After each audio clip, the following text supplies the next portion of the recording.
Баршаңызға сәлем, менің сүйікті көрермендерім. Бүгін қысқа арнап осындай өте дәмді күтірлік болып шығатын әртүрлі көкөністерден ассорти дайындайтын боламыз. Алдымен банкамызды, крышкамызды стерилизовать етіп аламыз. Қиярларымызды 3 сағаттай мұздай суға салып, одан кейін жақсылап жуып, бастарын кесіп дайындап қойдым. Помидорларымызды, капуста және чеснок бұрышымызды, укропымызды барлығын жақсылап жуып қойдым. Уақыт алмау үшін мен алдын ала дайындап қойдым. Стерилизовать етілген банкаңызға укробыңызды, одан кейін чесногыңызды және рет-ретімен қалған көкөністерімізді араластырып салып отырамыз. Бұл ассорти қыстың күні әсіресе ет тағамдармен, палаумен, қою тамақтармен жақсы үйлесімін табады. Міндетті түрде жасауға кеңес етемін.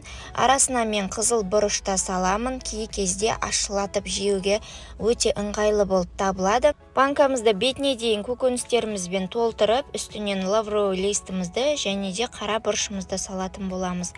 Оларды шамамен салатын боламын. Лавровый листті 4-5 штук салдым және де қара бұрышты көз мөлшерімен салдым. Өздеріңіз шамаңызға қарап салсаңыздар болады. Ащы болып кетпеу үшін аздау салсаңыздар болады. Бетіне дейін сақырлап тұрған суымызды, ыстық суымызды құйып, бетін жауып, 20 минут немесе жарты сағат уақытқа алып қоятын боламыз.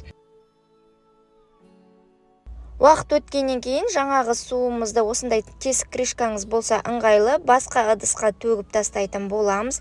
Үстіне 3 литрлік банкаға 3 ас қасық тұзымызды және де 1,5 ас қасық қантымызды салып, сатырлап тұрған қайнап тұрған суымызды бетіне дейін құятын боламыз. Және де 1 ас қасық уксусыңызды құюға ұмытып кетпеңіздер. Ол міндетті түрде срогі өтпеген, качествосы жақсы уксус болуы қажет, 70% болуы міндетті түрде.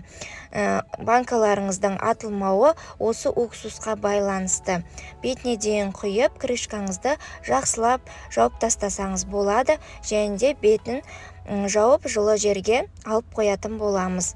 Суығанша дейін банкаңызды бүркеп жауып қоятын боламыз.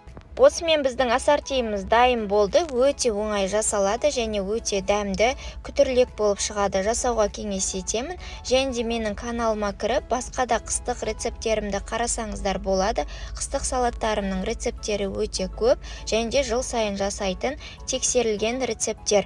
Міндетті түрде каналға кіріп, лайк басып және де комментарияға сіздердің рецепттеріңізді де варианттарыңызды жаза кетіңіздер. Ал мен сіздермен қоштасамын. Келесі рецепттерде кездескенше.